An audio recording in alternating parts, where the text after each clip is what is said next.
systems go. Clear for liftoff.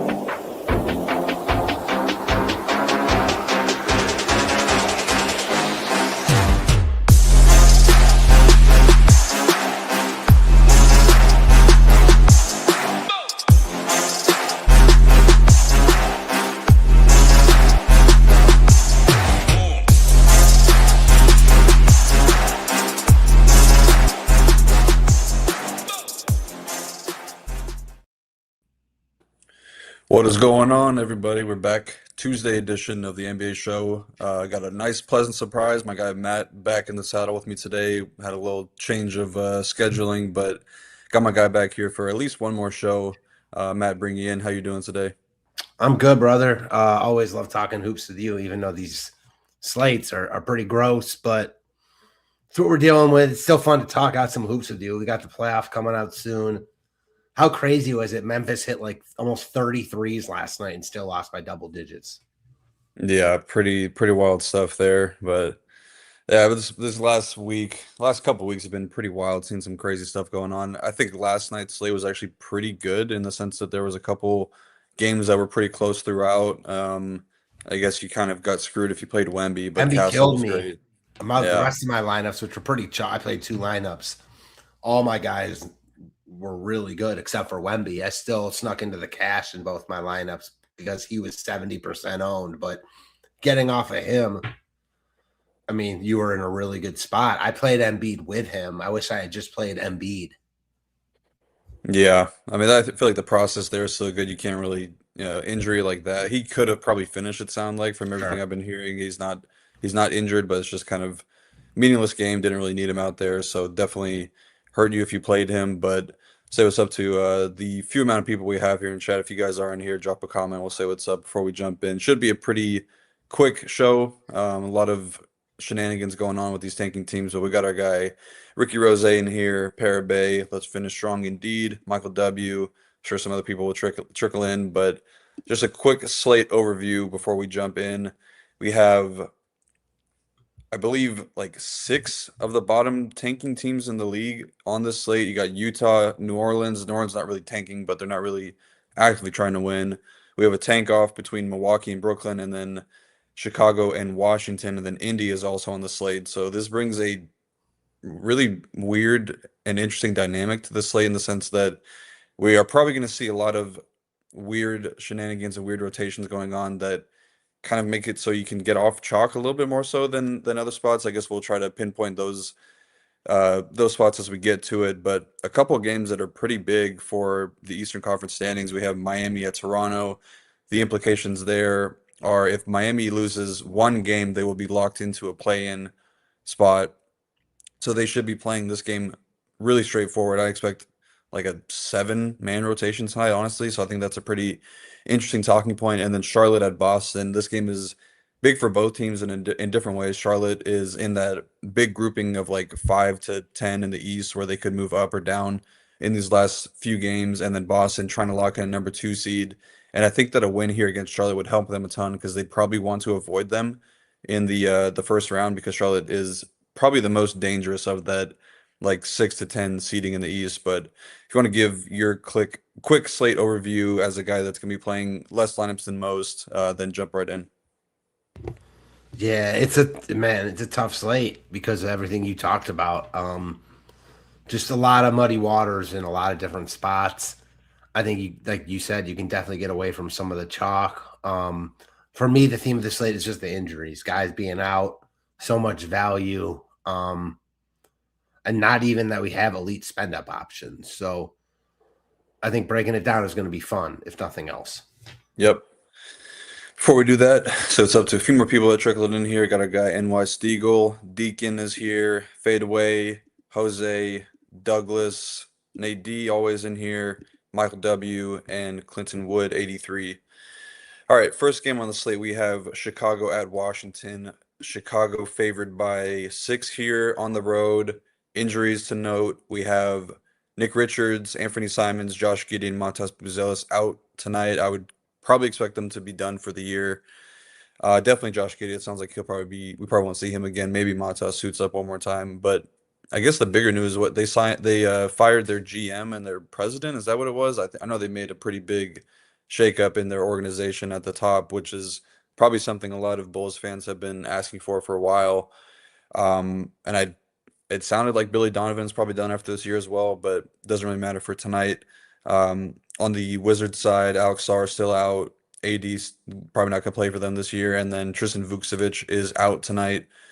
But they do have 11 guys, I believe, projected for minutes. We also have two questionable tackles that could tighten things up a little bit. Trey Johnson is questionable. Jaden Hardy is questionable. So that could thin out the guard rotation for sure. Um, yeah, the Bulls side of things was kind of the one that I could see being a little. I could see them doing a couple things weird in game to kind of tank out a little bit because just pulling up the tankathon stuff real quick. Chicago is ninth right now with 29 wins. Milwaukee plays tonight. They have 31 wins. Pretty big difference going from 9 to 10 in terms of getting a top four overall pick. You go from 20.3% to 14%, going from 9 to 10.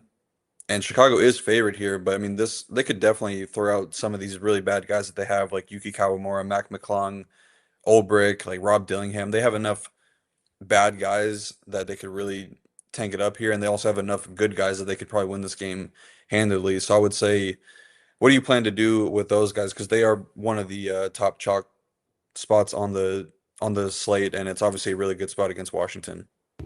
Yeah, you bring a very interesting dynamic. I mean, like on paper, I think you just want to play the Bulls because they project really well. They're not priced for Giddey to be out, and they're facing Washington. But all of a sudden, like you talk about, they do some funky stuff. It's not like the Bulls that you want to play are super cheap. They're just too cheap for Giddey to be out. You need full run from a $6,300 Sexton, a $6,900 Trey Jones, who, if you get full run, look like great plays. But man, that makes me a little bit cautious. Not gonna lie, how could it not? Because they want to lose this game. That 6% is massive. I don't think they lose this game, and I don't know. It's really tough to know exactly how these teams are going to play it on a game-to-game basis. But on paper, the Bulls look great. The Wizards are much harder to get to, in my opinion. But the Bulls, Sexton, Miller, Trey Jones, I mean, Dillingham, like with no Giddey, these guys are just too cheap. So Yabu, I'm fine with pretty much any Bull you want to make a case for. The Wizards, I'm out on. When the best looking guy and the guy getting the most ownership is Anthony Gill, I'm out. No interest in Julian Reese for you. At five, was he 5.5K tonight? Man, that's a real tag. Like, I guess some interest, but we got him projected for like almost 28 fantasy points. I think you want more. Saber has him projected for 24 fantasy points. Clearly, you want more. I think he's just a guy. Okay, I think I might have a little bit. Yeah, of a we like different to take play there. big men against the Bulls. I get it. Yeah. I also think that he could play a ton. Like he's a guy that I could see playing like upper 30s minutes, and these tank off games he's done really well against these bad teams like the Jazz. Hit two really big games against them. I'm kind of in on Julian Reese a little bit, but I think that you make some good points. Like he's not as cheap as he was when he was playing Utah when he was like 3,400. But even if you took that score, what he had that night at this price, like I think you'd be okay with it. Um, Oh, that man, Utah Will. game? Yeah. Oh, yeah, clearly. But, like, has he come close to matching that since? He did good against Brooklyn, 44 at Okay, yeah, you 5,500. Did take really that good. too easily. Yeah. So I mean, it's good to know that he does have that upside. And I think that they will probably play him a good bit with Vukcevic out. So I'm okay with Julian Reese, honestly. I think I like him better than some of the other centers in that range that we'll talk about. Um, I mean, Will Riley at 6,800, that's crazy. I don't think I can do that, even with how well he's played lately. I can't do that. That's your man's. What do you mean? I hate that I'm associated with him, but he has kind of given it to me these past couple weeks. I don't think that he's maybe not as bad as I gave him credit for. He has looked pretty good, but that's just 6,800 is insane for him. Um, on the Bulls, I think Leonard Miller is probably my favorite at 5,100, and then I would probably just take a shot on like Rob Dillingham at lower ownership than Trey Jones. I believe he's lower owned. Yeah, I would take a shot on Rob Dillingham at 4,100 over Trey Jones over Colin Sexton personally.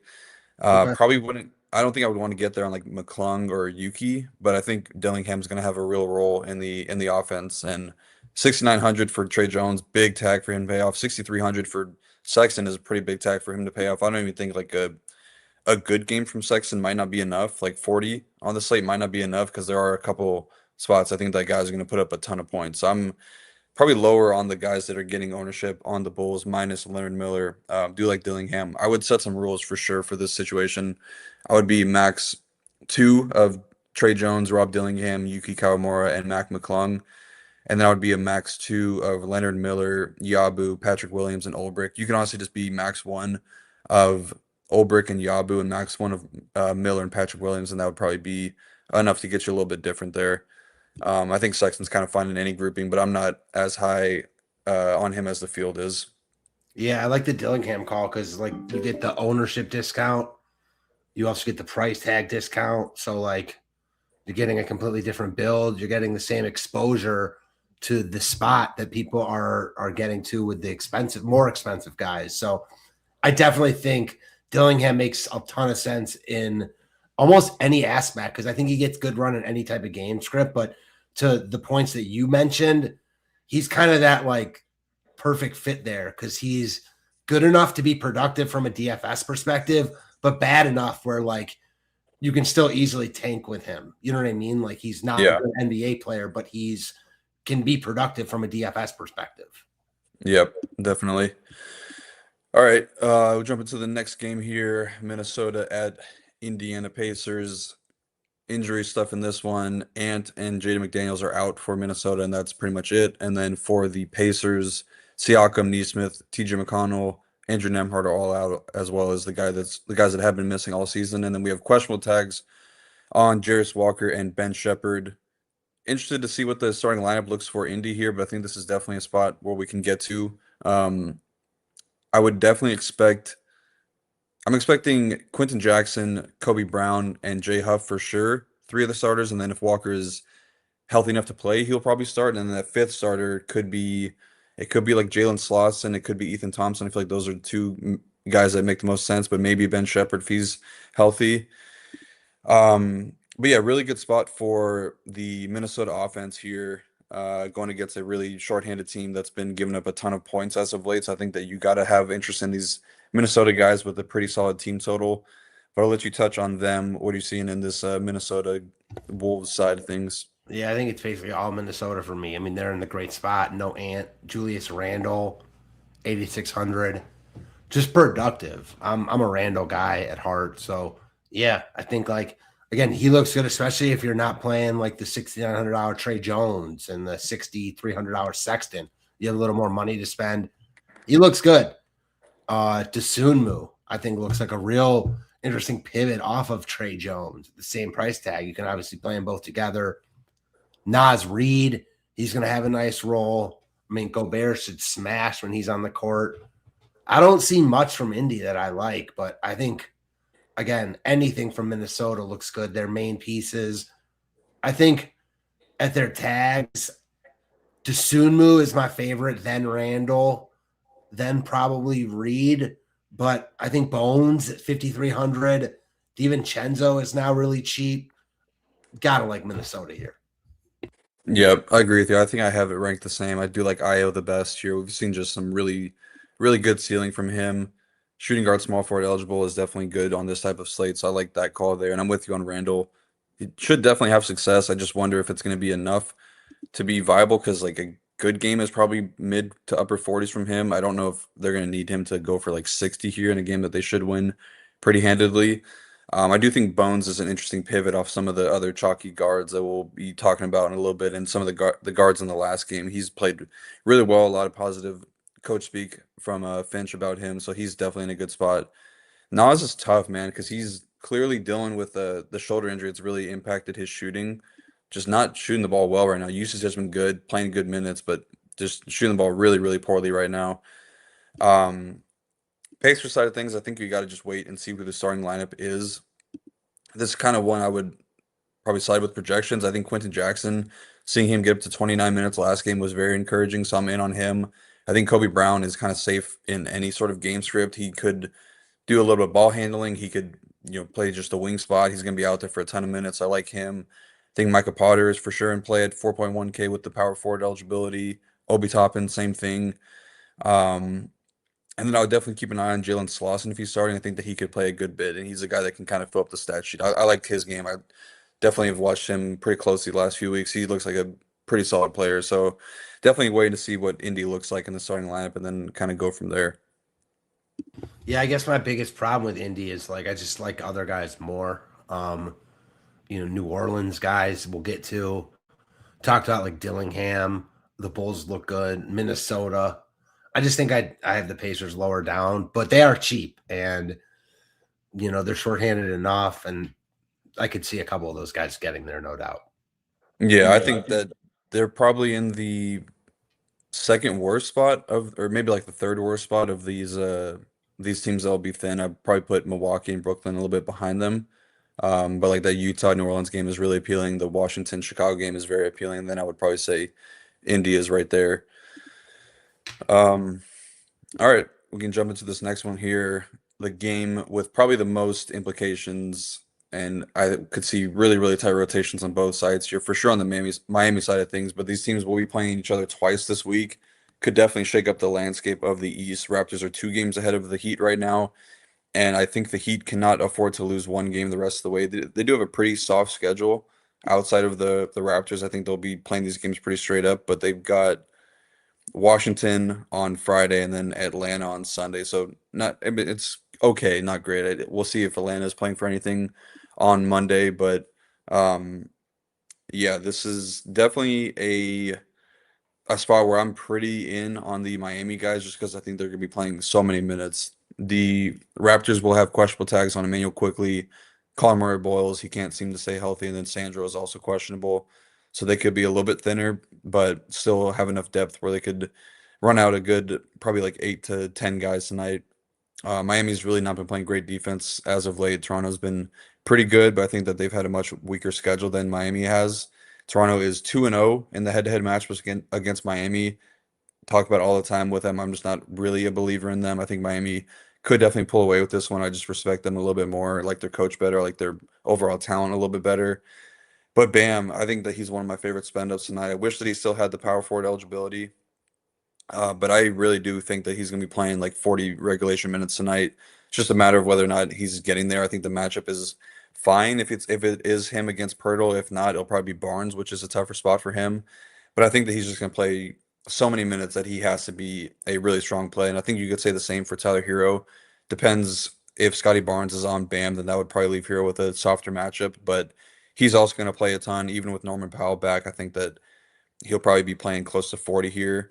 Norm, I would expect to be limited. Been dealing with some injuries lately, so that should get guys like Hawkes, Wiggins, and Pelly Larson enough minutes to be viable. But in comparison to some of the other value plays, I'm not too excited about that. Um, Toronto is just a spot I don't really see myself going at much of. Probably just a max 2, and I'll just let these guys kind of fill in wherever they do. I don't really like the spot for Barnes or Ingram in particular. I think the spot's a little bit better for Barrett, but between those 3 guys, he definitely has the least amount of upside, I would say. But yeah, what are you looking at this game, Miami or Toronto? Pretty solid total as well.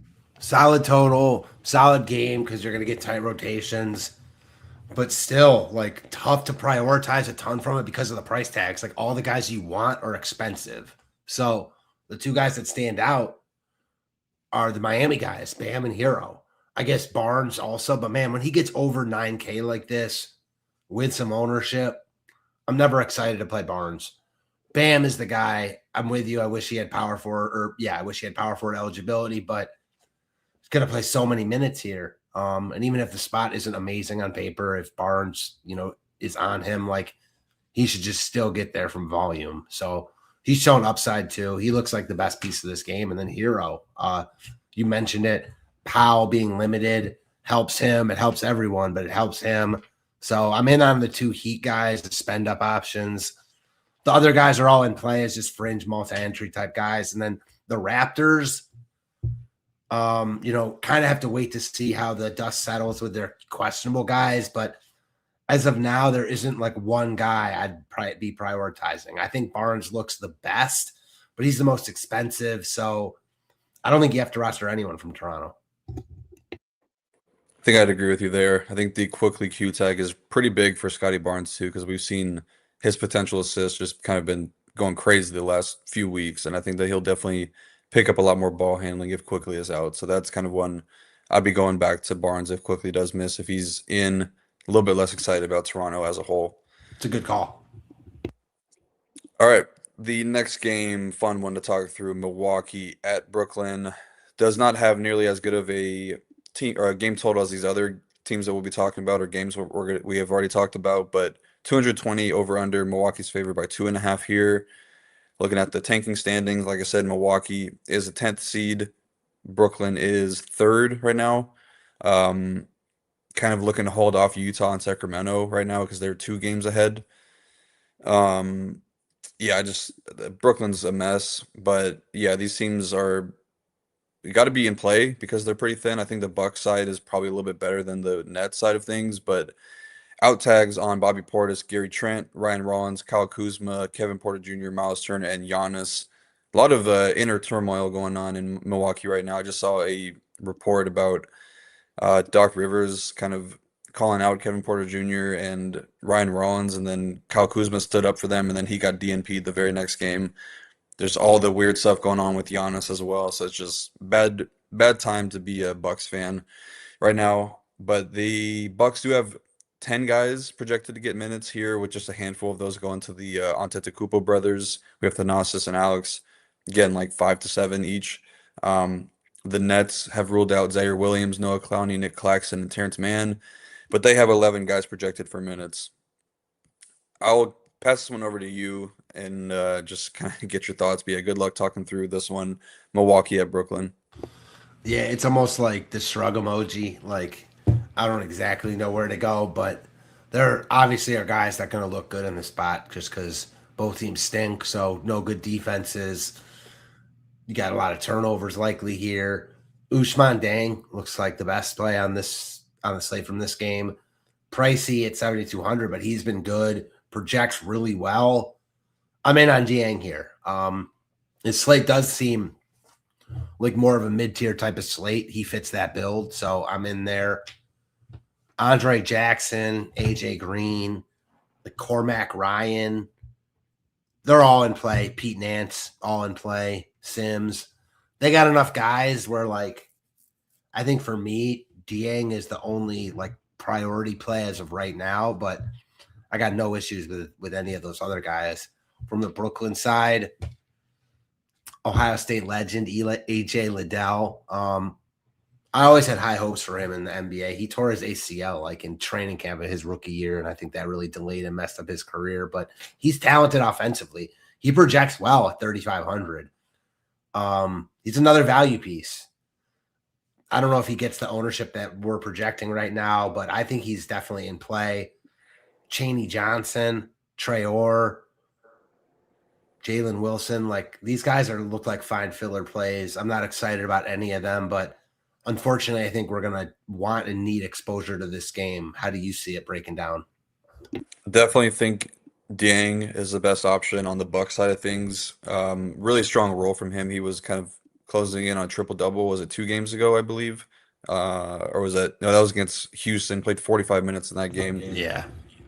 I mean, he's a good player for sure. He's just kind of buried in the depth chart with OKC for such a long time, but he's definitely a solid player. After him, I'd probably look to this Cormac Ryan guy. I don't know much about him, but he is looks like a guy that is a decent shooter and shows real usage on offense. 36.5 DK points against Houston, 41 against Memphis. So I think that he's probably the next guy I would look to, and then like sprinkling in the Nances, Sims, AJ Green, Prince, Andre Jackson. Those guys should all play enough to be viable. I just don't. It's a low team total, so I don't think you need to go overboard with exposure there. And then Brooklyn, I don't even know. Trey Ori is probably their most talented player on the roster right now, but he's, I guess, a little bit expensive for the slate because there's a lot of really good guards. But he did have a really good game last time out. Usage was very strong. Um, Yeah, I don't know. They're going to be splitting these center minutes or the front court minutes between Josh Minot, Chaney Johnson, and EJ Liddell. I would probably say Liddell is my favorite because he's the cheapest, but you don't really need cheap on the slate. We just need like raw points because Tatum is Right. the most expensive guy. Yeah, that's what honestly I keep going back to the Bulls guys. Like it makes it hard not to play those guys because like I don't know. I know you're lower on them, but it does seem like such a raw points type of slate. And if the Bulls play it straight up, it's hard to see those guys not getting there. But there are other good spots. We've talked about Minnesota, Indiana. It's easy to see a bunch of these spots getting there. Yeah. I guess Jalen Wilson, another guy that has been viable in the past. He's probably going to play it enough to be in play tonight at 3.9K. I don't think he's very good, but he's cheap. Again, don't really need cheap. We just need raw points. I think you just need to be focusing on guys that have like really high ceilings. I guess like a cheap center against Milwaukee probably does. So they would have to put Liddell in play. But yeah, I mean this is just a lower game total, so I think you could probably get upside elsewhere. I do like Ding a little bit on the Milwaukee side though. All right, jump into the next one, Charlotte at Boston. I think this will be a really fun game to watch. These teams have split their season series. This will be the third game that they've played, and both teams each got a blowout win. The These are the top two and top three offenses in the NBA over the last 2 weeks. Both teams are really high volume 3-point offenses. So this game is going to be all about shooting variance, who can get there on better 3-point variance. Um, I don't think the Hornets guys projected great right now, but that could change a little bit because Kobe White is questionable. Doesn't seem like a really big thing because he's a bench guy, but we have seen him take away minutes from guys like Khan and Miller and Ball at different times. So that would for sure tighten things up a little bit. And this is a pretty big game. Really every game from here on out for the Hornets is really big. But this is one where if they're winning, they're going to need to play their guys a lot of minutes. It's not really a game that you could run away with, even though they did blow them out last time. But I think you could definitely make a case for LaMelo, Brandon Miller, and Khan. I think those are the only three I'm really considering tonight. I think Bridges probably a little bit capped for upside on this type of slate, and same thing for Musa Diabate. Probably getting better scores from some other cheaper centers from a points per dollar standpoint. But I do think LaMelo and Brandon Miller and Connor very firmly in play. And then for Boston, I feel like it's pretty straightforward. It's just one of Tatum or Jalen Brown. Worth noting that they are fully healthy tonight. They get Nikola Vucevic back. Um, yeah, and they have nobody else listed on the injury report, so they'll be fully healthy tonight. So kind of takes off a little bit of the upside of Kada, but he's been playing so great. But I think it's really just Jalen Brown or Tatum for me on the Boston side of things. But yeah, how are you seeing this one? Not a super appealing game total, only 221, but we do know that these are two pretty high potent offenses. Yeah, it's tough because you don't have a great total. And again, another game where the guys you really want to play are expensive. But because of how the slate plays out, like I could see flipping the build a little bit. And instead of playing a lot of the good mid tier, which I think gets a lot of the ownership, the Bulls guys, Usman Dang, Bam on the higher end, like maybe flipping it and playing Dillingham, some of the Pacers value, and then spending up here. This is really the only spot to spend up on multiple spots outside of Miami, Toronto, kind of. So LaMelo, like he can get there in any spot. I don't like love him on paper here, but he's got upside at that tag. And then obviously the two Boston guys, Khan at 6,500. I think you could make tournament cases for a lot of these guys with like Charlotte more if Kobe White's out, but other than that, I don't think they stand out in really any way. Yeah, I definitely see that. I don't know. For me, the first thing when I looked at the slate was like, I just want to start with one of Tatum or Brown, and then Bam, and then just choose my favorite value plays. Um, so I don't know. It's just we have a ton of value, so I think it's pretty easy to get to these spend ups here. But yeah, I think I do like your idea of flipping the build a little bit. This is definitely a game I could see going over its projected game total. So like a little LaMelo with one of Tatum or Brown back and forth makes a lot of sense. Yeah, I mean this game feels pretty straightforward. There's not a ton to really talk through. It's just the starters really. So we can jump into the last game on the slate, and then maybe we could circle back to the Washington stuff because they did rule out Jaden Hardy and Trey Johnson.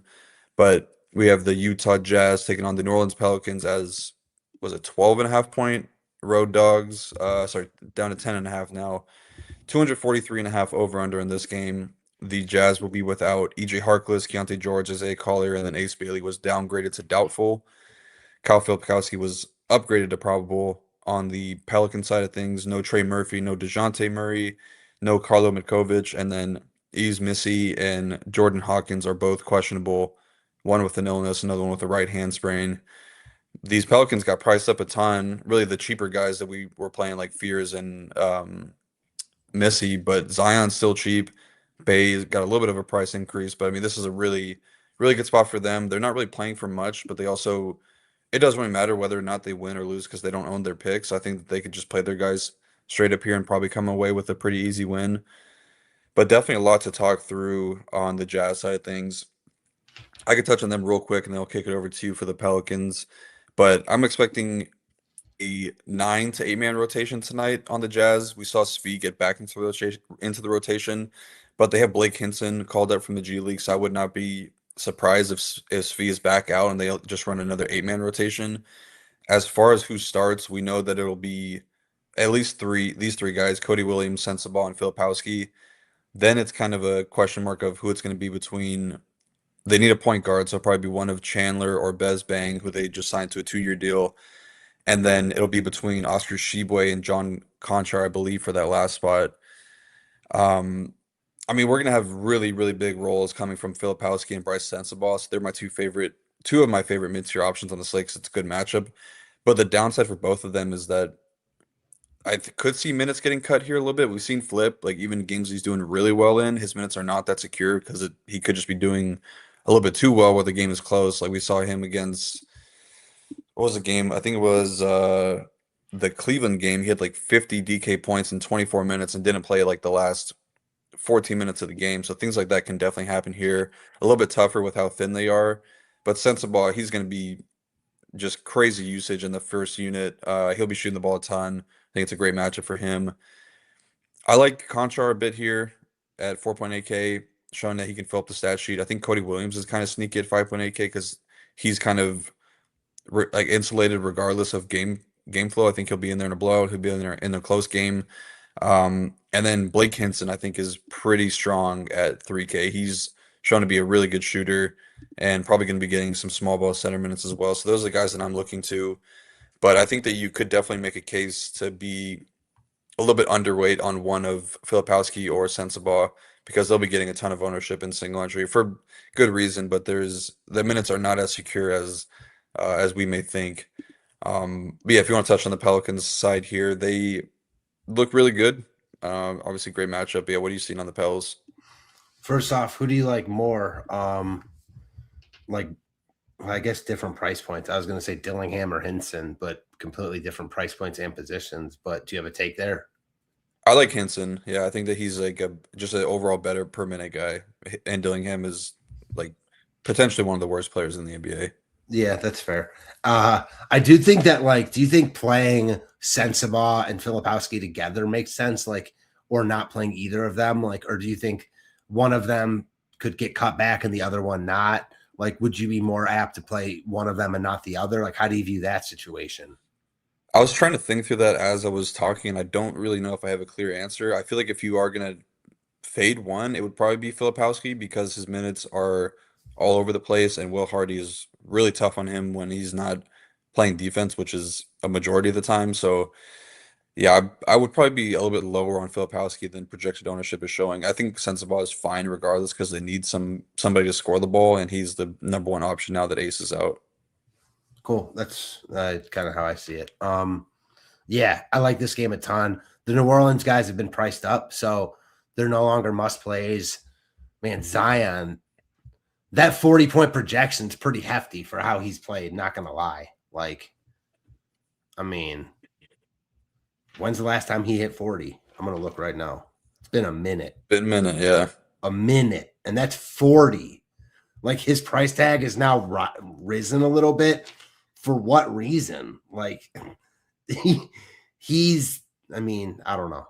Like, I struggle to get there with him. Like, he just never gets there. And we know that he's got upside because we've seen it a ton in the past. But in his current form, like, I don't know how you play him over Sadiq Bey, who's 500 less, personally. Like, that projection just seems wrong to me. Maybe I'm off here, but I don't think you have to play anything from New Orleans except for Fierce, who I think looks really good, even at the more expensive price tag.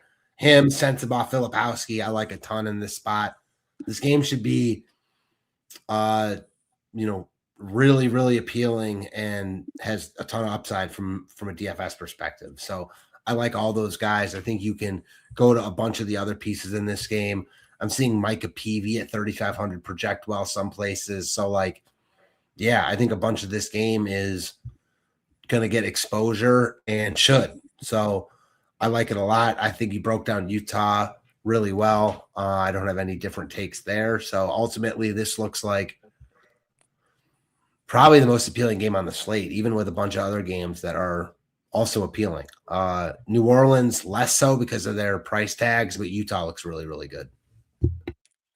Yeah, I'm all in on Fierce tonight for sure. I really like him here. It just the minutes have been there. He's playing really well. Great matchup. Like he checks all the boxes here at 6.1K. I'm really in on Fierce tonight. Didn't hear you talk about Derek Queen. I feel like this is a really good spot for him, especially if Missy were to miss. But I think regardless, I think we're going to see Yeah. because remember we talked about it. I think maybe was it last Wednesday or last Thursday where we talked about the Pelicans. They're going to start playing their younger guys. Like this feels like the spot to do it. So would you be off of like the Zion and Bays of the world? I personally would. The problem is you can't do that with like every spot on the slate. You know what I mean? Yeah, that's true. It just feels like there's no reason for them to play these guys a lot. Like they're playing for nothing, and Zion's kind of like always an injured guy. Hasn't done much ever really this season, but he had like a couple of games where he put up must-have scores. Then I think Bay may be a little bit tougher to fade because he's still playing a lot of minutes, but I think you could definitely make the case to be underweight on those guys and then just over on all the young guys like the Queen, Fears, and PV. Yeah. And like Bay is expensive enough where he's far from a must play anyways. You know what I mean? Yeah. Still needs to go for like 45. Right. Like, which is real good for him. Like you'll take 40, but like, he's 7,100. He's got a real tag. Yeah.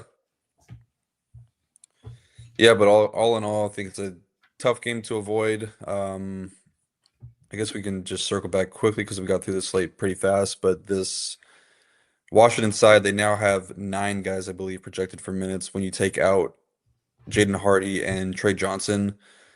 So definitely, I don't even know, man. I like who gets a bump there? Like obviously the Bub Carringtons and Coopers and Watkins, I guess, but like maybe Leaky Black now is in play at his price tag. It's pretty expensive. Like these guys have been playing a ton of minutes this season, so they're no longer really cheap. I don't really know if you really even like need to get these Washington guys. Maybe if they started Sharif Cooper at 3.9K would be something I have interest in. Yeah, I don't know. It's hard to kind of put together thoughts for this one without having time to research it. But what do you just initial thoughts on the Trey Johnson and Jaden Hardy out tags? They are really, really shallow now. Like, what do they only have 9 guys? Yeah. I mean, they do have price tags, but like, man, hard to see a couple of guys not getting there. It's a really good spot. Your boy Reese looks better now just because of the minutes. All these guys are going to play a ton. Even Riley, Bub Carrot. Like, yeah, I don't think anyone's a must play here. You get Cooper starting, he would look the best, but hard to just avoid them. In single entry type stuff, you certainly can avoid them, but like in multi-entry stuff, I think they have a definite role now. Yeah, and I would also not be surprised if like Koulibaly and Champagny play like 18 to 20 minutes apiece. So there's definitely more minutes to go around than we are probably projecting right now. You probably say the same for Carrington. Like I think they're going to be playing Leaky, Will Riley, Reese. It's a good spot for Washington too. Yeah, definitely a good spot here. So they definitely got a lot stronger.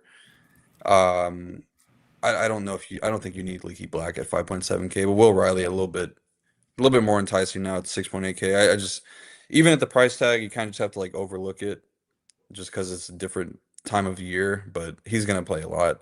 I like Watkins though. I think he's a guy that can fill up the stat sheet enough to be viable. Shooting guard, small forward, 5.2 is fine for him.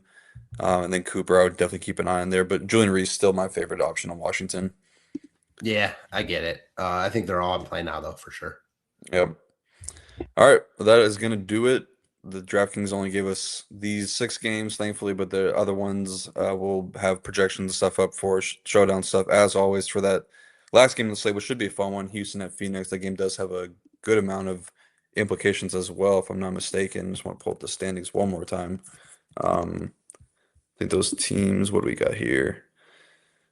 Well, I guess Houston trying to get to that 3 spot still possible, but Suns are pretty locked in where they're at, but close spreads. So that game should be a lot of fun. I'll definitely consider dabbling in some showdown stuff, but appreciate you guys tuning in.